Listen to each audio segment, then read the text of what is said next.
அகவாழ்வுக்கும் 3 விஷயங்கள் இருக்குது. ரொம்ப சுலபமானது, நம்ம எல்லாருக்கும் தெரிஞ்சது. எப்பயுமே நேரடியாக செய்யக்கூடிய விஷயங்கள் எல்லாமே ரொம்ப எளியது, ரொம்ப சுலபமாக செஞ்சிடலாம். ஆனால் அதைத்தான் நம்ம பண்ண மாட்டோம்.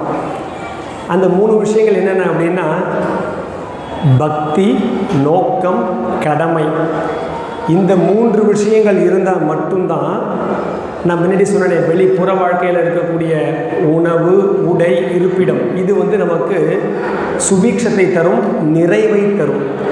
இது ரெண்டும் எப்படி நம்ம பார்க்கலாம் அப்படின்னா, ஒன்று சுத்தமான தட்டு, இன்னொன்று அறுசுவை உணவு.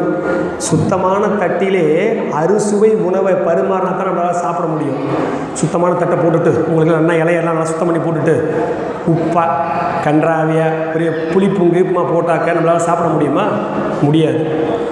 அதுபோல் நல்ல அறுசு